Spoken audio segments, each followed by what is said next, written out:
फिर जो मनवा वो करो, चाहे हिंदुओं की छोरियों में उठा के लाओ, चाहे जो भी पाप करना है करो, नमाज पढ़ो, बाकी जो करना है करो। आतंकवादी बन गए घने, बाकी और जितने भी अपराधी घने बन गए, नमाज जरूर पढ़नी, बस इतना ही सिखाओ, नमाज पढ़ो, जो मनवा है वो करो।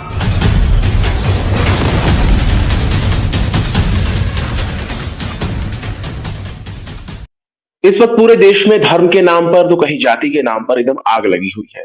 हर कोई धर्म और जाति के नाम पर मुसलमानों को निशाना बनाने की कोशिश कर रहा है। खासकर इस वक्त वो ज्यादा परेशान नजर आ रहे हैं वो बाबा जो कुछ साल पहले रामलीला मैदान से सूट सलवार पहनकर भागे थे। उस वक्त वो सलवार पहनकर भागे थे, लेकिन इस वक्त सलवार पहनने वाली कौम पर बिल्कुल बिफर चुके हैं और वो सलवार पहनने वाली कौम को निशाना बना रहे हैं। और किस तरह से निशाना बना रहे हैं उस पर आज हम लोग जिक्र करेंगे। खासकर हमारे साथ सुप्रीम कोर्ट के वरिष्ठ अधिवक्ता हैं महमूद पराचा, और उनसे हम इसी बारे में जिक्र करेंगे। सर, रामदेव ने चूंकि कहा है कि मुसलमान नमाज पढ़ते हैं और नमाज पढ़ने के साथ साथ वो सब कुछ करते हैं, और नमाज पढ़ने के बाद उनकी सारी जो भी गुनाहें होती हैं वो माफ हो जाया करती हैं, दूसरों को बहन बेटियों को भगा के ले आते हैं, उनको निशाना बनाते हैं। देखिए, हमें रामदेव जो है उनके चाल में और धोखेबाजी में नहीं आना चाहिए।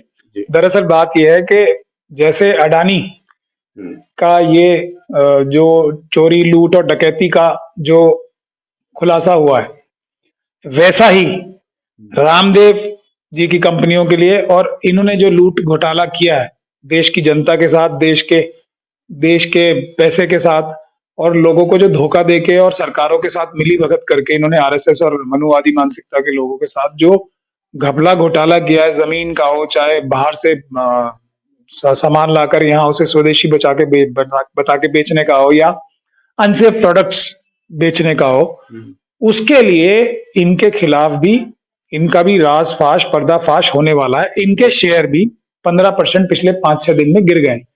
तो उससे बचने के लिए, उससे ध्यान भटकाने के लिए इन्होंने ये चालबाजी की है। तो इसमें हमें बिल्कुल नहीं जाना है। हमें फोकस इस बात पे करना है कि रामदेव जो है ये इनके खिलाफ, इस बहरूपिये के खिलाफ भी क्या क्या सबूत लोगों के पास हैं वो हमारे पास भेजें।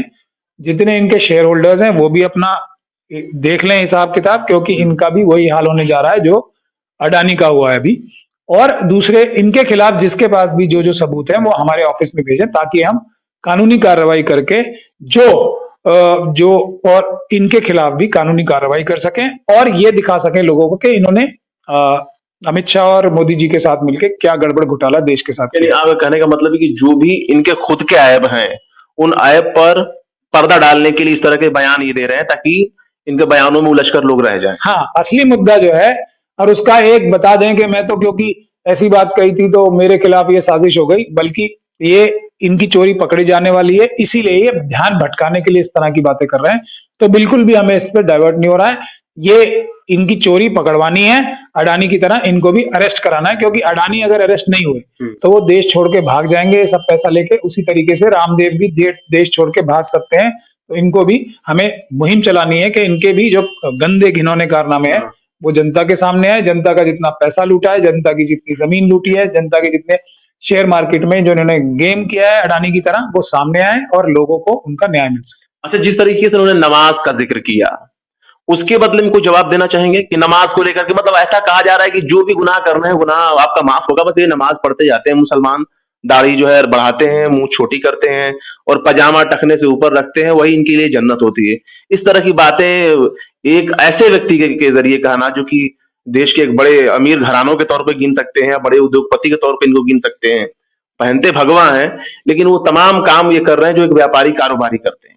लेकिन ये एक सवाल उठता है ना कि आपको इस तरह से बोलना नहीं चाहिए एक जिम्मेदार व्यक्ति होने के नाते। नहीं, मैं तो उस चीज में जाना नहीं चाहता ना। मैं तो इस चीज में जाना चाहता हूं कि शेयर आपके 15% क्यों गिर गए? क्या आपने शेयर मार्केट में क्या घोटाला करके अपने शेयर बढ़ाए? कितनी आपने लोन्स लिए हैं ये आर्टिफिशियली अपने शेयर के भाव बना के? कितने आपके जो लोन है वो इस तरह के हैं जिसकी कोई आपने सिक्योरिटी प्रॉपर नहीं दी है बैंकों में? कितने आपने जमीनें कब्जाई हैं, सरकारी जमीनें और गैर सरकारी जमीनें? उसका जवाब देना। मेरा इश्यू तो वो है। मुझे हालांकि एक बात का दुख है कि ये दुख भी है और खुशी भी है कि मनुवादी मानसिकता किसी के अंदर भी हो सकती है। हालांकि ये यादव कम्युनिटी से आते हैं, जिसको मनुवादी मानसिकता शूद्र समझती है। मनुवादी मानसिकता मतलब जो अपने जातिवाद में व्यक्त करते हैं, जो चतुर्वर्ण व्यवस्था में बिलीव करते हैं, वो इनको शूद्र की कैटेगरी में समझते हैं। लेकिन ये हालांकि मतलब बाबा रामदेव को शूद्र की कैटेगरी में समझते हैं। जो चतुर्वर्ण व्यवस्था है वो शूद्र की कैटेगरी में समझा जाता है यादवों को, क्योंकि वो ओबीसी समाज से आते हैं। तो इसीलिए ये ओबीसी समाज से आने के बाद भी इनकी मनुवादी मानसिकता हो सकती है। इस बात का हमारी बात सही हो रही है कि कोई मुस्लिम भी हो सकता है, उसकी भी मनुवादी मानसिकता हो सकती है। कोई अगर दूसरे समाज से आता है, उसकी भी मनुवादी मानसिकता हो सकती है। तो ये मानसिकता वाले व्यक्ति हैं, और अगर ये मानसिकता होती है तो उसका बुनियादी बात ये होती है कि आपका किसी और का सबका हक, सबका पैसा छीन कर अपने पास कर लिया जाए। वही ये मनुवादी मानसिकता का काम कर रहे हैं।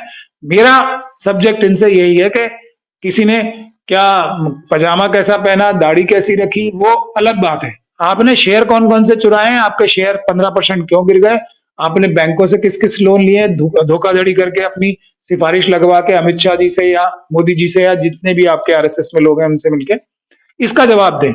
इसका जवाब तो हम देते रहेंगे बाद में, लेकिन ये जो मेन बात है उसका जवाब दें। मेन बात है उसका जवाब। अच्छा, आजकल एक और ट्रेंड चल रहा है कि जैसे ही कुछ आरोप लगते हैं या गलत बात अगर सामने आती है तो उसको लोग धर्म से जोड़ देते हैं, कहते हैं कि ये तो हिंदू धर्म के खिलाफ एक साजिश चल रही है और हिंदू धर्म के खिलाफ जो है एक व्यवस्था फैलाई जा रही है ताकि हिंदुओं को बदनाम किया जा सके, जैसे कि चमत्कार के नाम पे या जो भी ढोंग किए जा रहे हैं।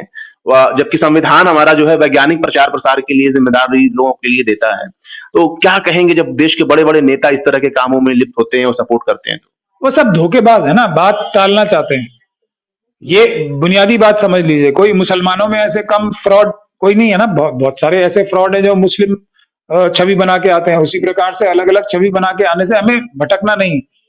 बेईमान और ईमानदार में क्या फर्क है, उस पर रहना है। तो जो व्यक्ति इस तरह का ढोंग करता है, चाहे वो किसी भी कम्युनिटी से धर्म का लिबादा ओढ़ लेते हैं, जो मतलब ये फ्रॉड ही करते हैं सब। अगर कोई असल में किसी भी धर्म का मानने वाला हो, किसी भी सोच का मानने वाला हो, अगर वो धार्मिक व्यक्ति है तो वो अपने घर में बैठ के अपनी पूजा पाठ करेगा या अपनी जो धार्मिक पद्धति है वो निभाएगा। अपने धर्म का प्रदर्शन नहीं करेगा और उसका प्रदर्शन करके माल नहीं कमाएगा। ये बुनियादी बात है। धर्म के नाम पे कारोबार व्यापार नहीं करेगा। तो यही टेस्ट है। जो धार्मिक व्यक्ति है, चाहे वो कोई भी धर्म को मानने वाला हो, अगर वो उसको बेचने लगता है सड़क पे आके, तो समझ जाना चाहिए ये फ्रॉड है, इससे लोगों को दूर हटना चाहिए। तो जाहिर सी बात है, तू इधर उधर की ना बात कर, ये बता के काफिला क्यों लुटा। तो काफिला लुटता जा रहा है और खासतौर से लुट रहा है रामदेव का, और रामदेव उन तमाम ऐप पर पर्दा डालने की कोशिश कर रहे हैं धर्म के नाम पर, तो कभी मुसलमानों को निशाना बनाने के तौर पर। फिलहाल क्या कहेंगे इस तमाम मामलों के बारे में कमेंट बॉक्स में जरूर बताएं। दिल्ली से शम्स तबरेज, टाइम्स मेल। तो देख लिया आपने हमारे इस वीडियो को। हमें उम्मीद है कि आपने हमारे वीडियो को लाइक किया होगा और दूसरों को भी शेयर किया होगा।